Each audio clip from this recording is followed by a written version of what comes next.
niveau du ministère de la communication. Donc ministre bi daf fi fekk benn disposition boo xam ne mu ñëw di ko appliquer. bien avant ñuy ñëw sax daf ko fi fekk. donc su ñu nekkoon man damay ne su ñu nekkoon dans un pays boo xam ne le secteur de la presse est bien gouverné problème bi ministre du ko fekk au contraire day ñëw fekk fa ay données yu baax sur le secteur boo xam ne bu ñëwee suñu bëggee bâtir ay politique dañ koy bâtir facilement maintenant. à la limite dañu nekk ci benn niveau boo xam ne tey tu es obligé niveau identification nga toll bi loolu amee moom lancé na plateforme ne gars yi inscrire leen bi ñu inscrire am na ay éléments yi ñuy laaj yoo xam ne day toucher un peu l'actionnariat de l'entreprise day toucher yeneen critères yi mooy Sénégal loolu aussi c'est dans le code de la presse bépp entreprise de presse dañu ne la le directeur de publication dafa war a am au minimum 10 ans d'expérience professionnel. mais loolu sax bu loolu sax doo am carte de presse. voilà le rédacteur en chef dafa war a am au minimum 7 ans d'expérience professionnelle. donc au fond boo xoolee li ñuy laaj entreprise de presse yi au niveau du ministère de la communication waxuma impôt et domaine ak feneen de foofu beneen bataille la. mais leen di ministère de la communication di laaj. sincèrement c'est pas très compliqué. bu fekkee ne yow télé nga wala rajo am nga cahier des charges ak CNRA. andil CNRA bi. say actionnaires mentionné leen bu fekkee yow kese ni c'est beaucoup plus facile sa entreprise de presse yaa ko moom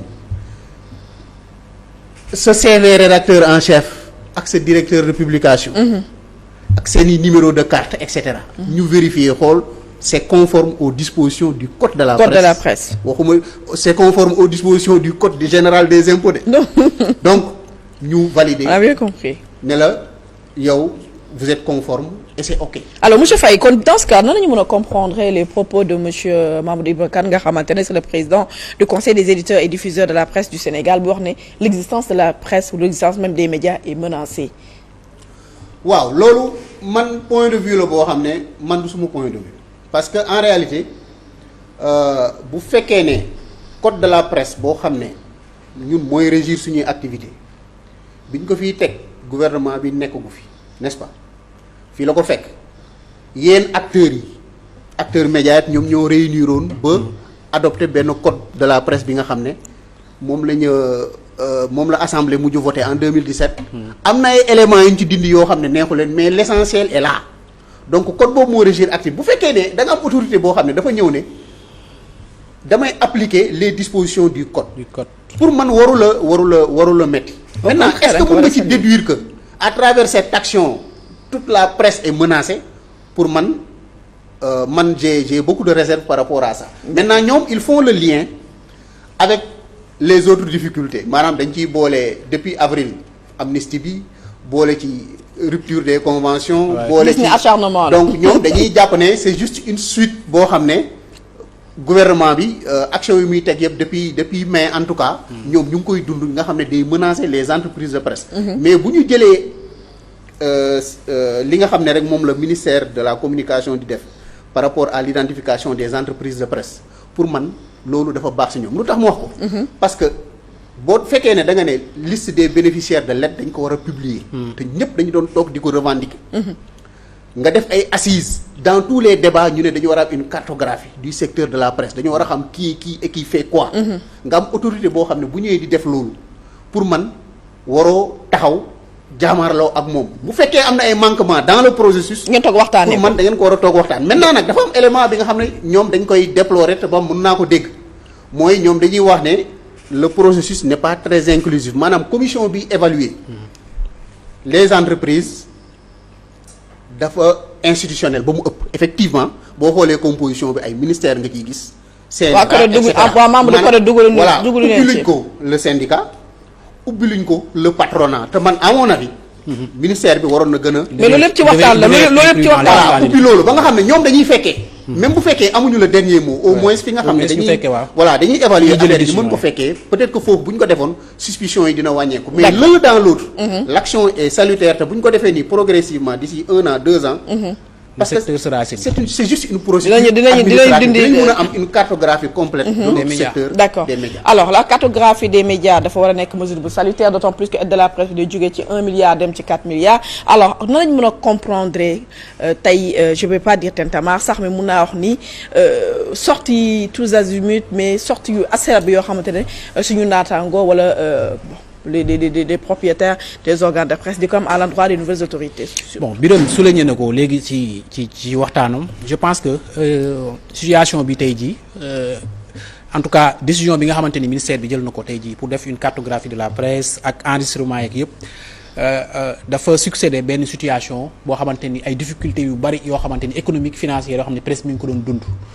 Et c'est bien avant nu mu tuddati l'avènement des nouvelles autorités pour man presse bi mi ngi doon dund ay difficultés économiques. d'ailleurs sax moo waraloon ñoom ñu def délégation dem palais pour Macky Sall baal leen li nga xamante ni tey jii mooy impôts yi nga xamante ni moom la ñu amoon. Ça c'est les patrons de presse. waaye vraiment patron de presse reporters yi comme le cas de waa des médias waa E-Média moom kenn au Sénégal c'est-à-dire au Sénégal man li ma jàpp mooy les patrons de presse et les reporters n'ont pas les mêmes problèmes. Du tout. C'est-à-dire nous n'avons pas les mêmes problèmes du tout. ñoom seen problème mooy seen entreprise nan lay générer ay sous ay revenus. nan la ñuy def ba convention yi nga xamante ni gouvernement bi mettre na ci un terme ñu reprendre ko nan la ñuy def peut-être ba am ci publicité yi nga xamante ni annonceurs yi moom la ñuy def nan la ñuy def ba ñu impôts yi nga xamante ni tey jii moom la leen peut-être DGID di teg. ñu xool na ban régime lañ leen koy oyofalee ba ñu mën koo fay je pense que problème patron de presse yi loolu la te parce que je pense que problème boobu nag tey jii la ñu bëgg a jaarale ci li nga xamante ni ministre bi daf ko teg pour organiser le secteur parce que quand même li Birame wax léegi xel nangu ko dans des pays comme Togo ak Bénin nga xamante ni tey jii ñun li ñu am ci aide à la presse ñoom xaajaat bi amuñu ko j'ai discuté quand j'étais à Bruxelles avec des confrères du Togo et du Bénin j'ai été choqué d'apprendre que ñoom seen aide publique à la presse par an c'est 300 millions pour le Bénin 150 millions pour le Togo et il y a des centaines de médias tey jii benn média nga recevoir imaginez benn média tey jii nga recevoir un chèque de 200 000 par an 200 000 aide publique à la presse je te dis aide publique à la presse un chèque de 200 000 wala 150 000 par an tey jii nga ñëw Sénégal ñun la aide boobu yokkoon nañ ko sax ba 1,4 milliard sous Macky Sall tey jii ñu jëlee ko 1,9 milliard yóbbu ko ba. 4 milliards yóbbu ko ba 4 milliards. je pense que secteur bi quand même doonul secteur boo xamante ni tey jii war na continuer ci nu mu tuddati. xaw ma nan laa ko mën a waxee sax mais. ci cacophonie bi kenn xamul yëpp kenn xamul woon kan mooy journaliste kenn xamul woon kan mooy groupe de presse kenn xamul woon kan mooy média. et cetera mais ba pare dañu gis ay influenceurs yu nekk TikTok bi sax ne la c'est des journalistes. mais gis ay animateurs mais ci aide à la presse ba ñu publier liste yi. am na tur yoo xamante ay chanteurs. mais ay nit ñoo xamante ne dañuy wax seen tur ay sniper ñu lay naan carrément ay journalistes ñu bénéficier ci aide de la presse de convention au moment yoo xam ne Walfadjri moom on nous a carrément lésé. voilà donc doo comprendre ce qui donc se passe. loolu mënatu cacophonie boobu pour man mënatul woon continuer dans un secteur aussi important que la presse au Sénégal fallait ñu régler ko maintenant nag pour régler ko coow li dana bari parce que ñoom dinañ politiser yëf yi. Ils ont parlé de recours pour attaquer les décisions du ministre. Nous sommes dans un état de droit. Tout le monde a le droit de faire des recours. Mais secteur bi en tout cas ni muy doxee nii. mënatul continuer di doxee noonu. mais ñun sax jox nañ leen délai de 3 jours non. bien sûr ils ont 112 heures pour ëpp na ko en réalité ñi nga xam ne soumettre nañ parce que aussi boo xoolee le paysage dafa am ñi nga xam ne bi ministre bi déclaré loolu ñoom dañoo ne duñu enregistré wu ils ont refusé carrément. dem toog mais loolu léegi ñoom lan la ñu bëgg. non xam nga lan lecture nga boo xoolee la pratique bi gën a courante ci domaine boo munti yëngu dañuy jéem a recueillir des données sur un secteur dañuy wax acteurs yi enregistré wu leen fii boo leen buggee accéder à telle affaire tey visa rek boo ko soxla woon wala étudiant bi nga xam ne